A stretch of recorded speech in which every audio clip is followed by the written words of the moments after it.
Hello, good morning, my fellow communists and socialist brothers and sisters. But let's do something. So let me get back to the YouTube format. Alright, so I'm going to show a speech with Chris Hedges of the People's Party convention. Next, and then maybe later in the day, I'll show the speech of Jesse Ventura for some highlights to put on there. So I'm going to show you Chris Hedges' speech in about 3, 2, 1. You could skip 30 or 40 seconds of this video. Let's do this. Speaker is someone who likewise brings that fire and adds to it a real tradition of American intellectualism, which unfortunately is not the norm. We have the Pulitzer Prize-winning journalist, former foreign correspondent for the New York Times, Middle East bureau chief and Balkan bureau chief with the New York Times, author of several best-selling books, writes for many national publications, host of the Emmy Award-winning RT America show On Contact, Chris Hedges.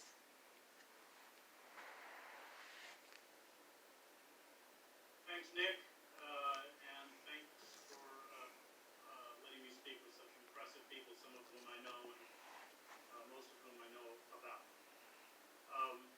There is only one choice in this election, and that is the consolidation of oligarchic power under Donald Trump or the consolidation of oligarchic power under Joe Biden. The oligarchs with Trump or Biden will win again, and we will lose.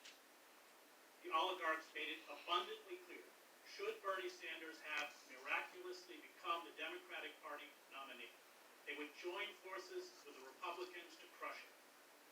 The oligarchs preach the mantra of the least worst to us when they attempt to ram a Hillary Clinton or a Joe Biden down our throats, but ignore it for themselves. They prefer Biden over Trump, but they can live with either. Only one thing matters to the oligarchs. It is not democracy, it is not truth, it is not the consent of the governed, it is not income inequality, it is not the surveillance state, it is not endless war, it is not jobs, it is not the climate breakdown. It is the primacy of corporate power, which has extinguished our democracy and left most of the working class and the working poor in misery, as well as the continued increase and consolidation of their wealth. It is impossible to work within the system to shatter the hegemony of oligarchic power or institute meaningful reform.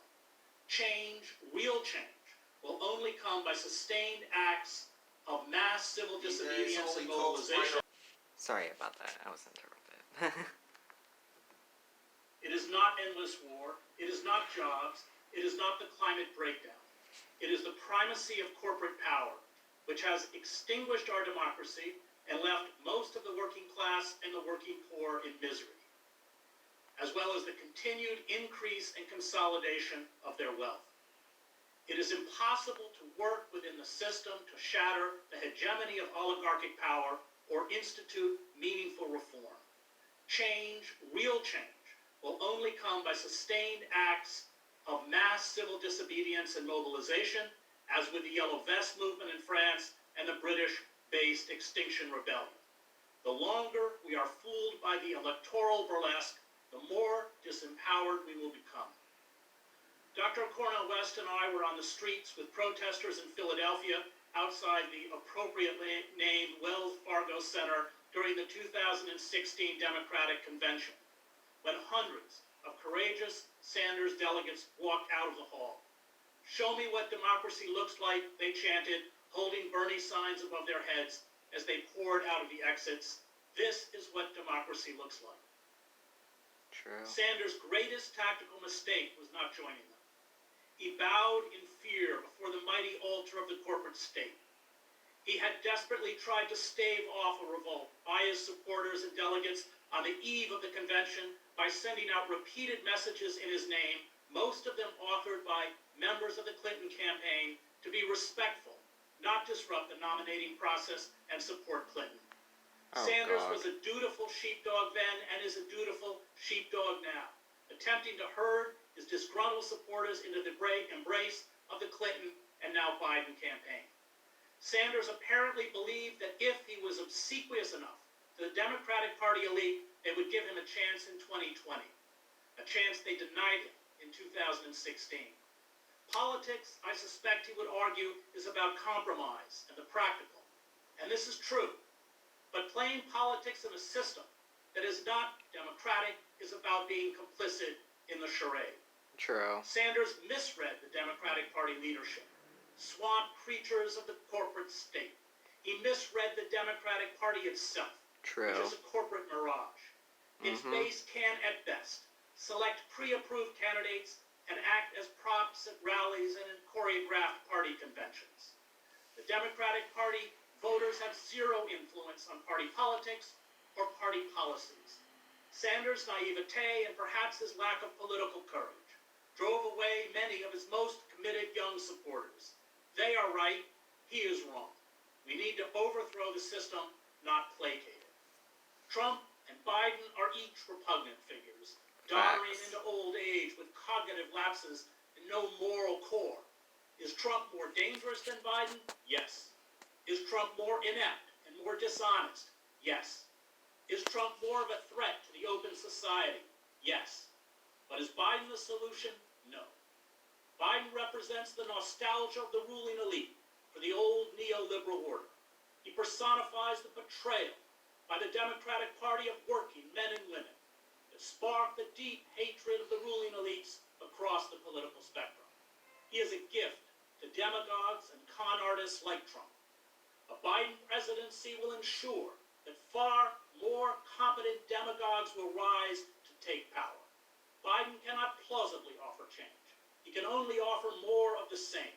And most Americans do not want more of the same. The country's largest voting bloc, the 100 million plus citizens, who out of apathy or disgust do not vote, will once again stay home. This demoralization of the electorate is by design. In America, you are only allowed to vote against what you hate. But by voting for Biden, you do vote for something. You vote for the humiliation of courageous women, such as Anita Hill, who confronted their abusers. You vote for the architects of the endless wars in the Middle East. True. You vote for the apartheid state in Israel. You vote for wholesale surveillance of the public by government intelligence agencies and the abolition of due process and habeas corpus. You vote for austerity programs, including the destruction of welfare and cuts to Social Security. You vote for NAFTA, free trade deals, deindustrialization, a decline in wages, the loss of hundreds of thousands of manufacturing jobs, and the offshoring of jobs to underpaid workers who toil in sweatshops in Mexico, China, or Vietnam. You vote for the assault on public education and the transfer of federal funds to for-profit Christian charter schools. You vote for the doubling of our prison population, the tripling and quadrupling of sentences, and huge expansion of crimes meriting the death penalty. You vote for militarized police who gun down poor people of color with impunity. You vote against the Green New Deal and immigration reform. You vote for limiting a woman's right to abortion and reproductive rights. You vote for a segregated public school system in which the wealthy receive educational opportunities and poor people are denied a chance. You vote for punitive levels of student debt and the inability to free yourself of debt obligations through bankruptcy. You vote for deregulating the banking industry and the abolition of Glass-Steagall. You vote for the for-profit insurance and pharmaceutical corporations and against universal health care. You vote for bloated defense budgets. You vote for the use of unlimited oligarchic and corporate money to buy our elections. You vote for a politician who, during his time in the Senate, abjectly served the interests of MBNA, the largest independent credit card company headquartered in Delaware, which also employed Biden's son, Hunter. What the public wants and deserves will again be ignored, for what the corporate lobbyists demand. If we do not respond to the social and economic catastrophe that has been visited on most of the population, exacerbated by our failure to control the pandemic, we will be unable to support the rise of corporate tyranny and a Christian fascism, or hold the ecocide that will wipe out the human species along with most other life forms. Right-wing violence, along with lethal police violence, will explode with or without Trump in office if we do not build robust socialist programs to reintegrate those who've been pushed aside back into society, to heal the ruptured social bonds, to give workers jobs that provide a sustainable income and dignity, empowerment and protection, to provide free and well-funded schooling through college. If we do not rebuild our labor unions, along with instituting universal health care and an end to the squandering of our resources on endless war. Yes, we need new radical parties, which is why I'm here today. And in this election and from now on, we need to stand up for our values, not surrender them, which is why I urge you in this election to vote for the Green Party. I am not willing to surrender every issue I care about to become an accomplice in this moral squalor and death march to extinction. True. But I'm also not naive enough to tell you we can win. The corporate state has built very effective mechanisms of control and oppression. But these corporate forces have us by the throat, and they have my children by the throat. In the end, I do not fight fascists because I will win. I fight fascists because they are fascists. Thank you.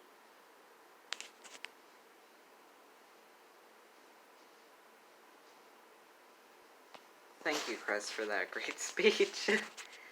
But yeah, Chris Hedges does speak truth. Break away from the two-party system we must do. The reason why he's at the People's Party convention is because he supports a multi-party system, and that's what we need, a multi-party system. Also, one of my issues with the People's Party convention is that they didn't add some Green Party surrogates. Like, for example, like Margaret Flowers. I would love to see her in the convention, at the convention. Or maybe Angela Walker. Maybe one of those. Because I think she would support the People's Party movement, I think. Also, the one thing I want to update you guys about their campaign is that they have been requesting an interview with TYT. Oh, excuse me. And Joe Rogan. The Green Party candidates have been requesting for those interviews. But I need you guys to go and start spamming until they interview them. I need you guys to make petitions. As well as Chris Hedges basically brings truth to the story. They rigged it against Bernie time and time again. They rigged the primary for him the first time in 2016. It was more obvious. But then in 2020, they made it less obvious. We first saw it was obvious when they tried to rig the Iowa caucuses, and they did it. They did rig the Iowa caucuses. That's what they did. So it wouldn't look like Bernie won. And the media pointed out that he actually won the popular vote in Iowa. Next, they literally rigged Super Tuesday, Michigan, even after Bernie Sanders dropped out. They rigged it against him. For example, on Super Tuesday, there was polls showing the UN has a system where they can detect election fraud. If there's a 4-point discrepancy from the results and from the exit polls, that is considered as election fraud. And there was a 4-point discrepancy in the majority of the Super Tuesday states that Bernie Sanders was leading in. There was a 4-point discrepancy, more than a 4-point discrepancy as well. And it was election fraud. Then, Sanders was even leading in Michigan, but not in the polls. But when it came to the election results, but they were only showing Joe Biden. And then, boom. Next they replaced it and made it look like Bernie Sanders barely got crushed by more than 20 points in Michigan. and to make it look like Biden can actually speak to blue-collar workers. We need to break away from this two-party system. It's true. We need to do that. And follow what Chris Hedges said. Chris Hedges does speak the truth. We need to break away. We need to exit from the Democratic Party during this election. And I hate it how they always use, oh, spoiler, they're a spoiler. Or they do the Jill Stein effect, or they will blame it on third-party voters. 60% of Jill Stein voters said they would have stayed home if Jill Stein was not on the ballot. So you would have had more people staying home if those third-party candidates were not on the ballot.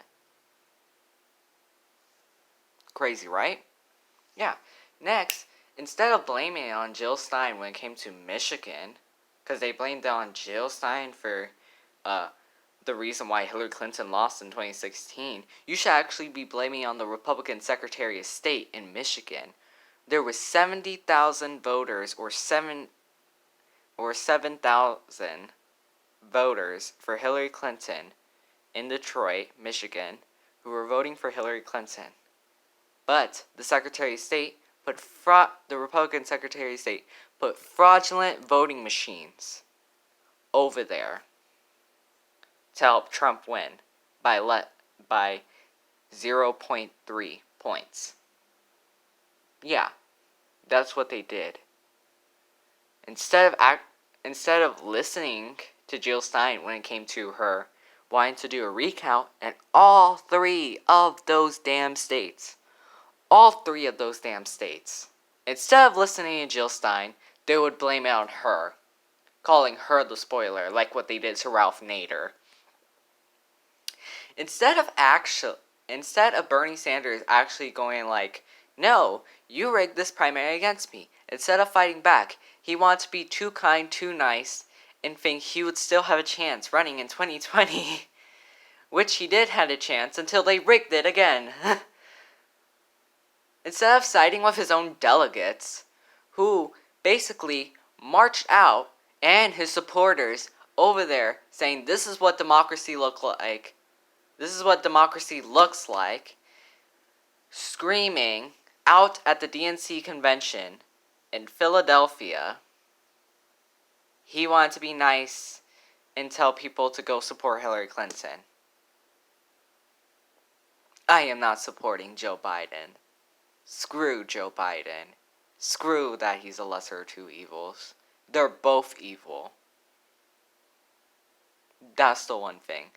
Voting for a third party is not a waste of your vote. It's a vote against a two-party system. And even if you're voting blue no matter who, you're basically voting against your own values time and time again.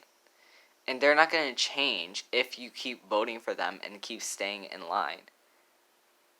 They would have to be scared that they're going to lose your vote.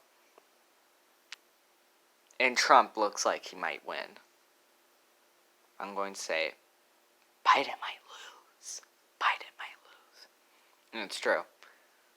So, also Biden has to earn our votes because he is the candidate. He is the nominee. It depends on the candidate. Just say you're going to legalize marijuana. Young people will go for you. Young people will come out for you. Say that. Do concessions, but we basically took away all of our leverage against Joe Biden. And I thank you guys for watching.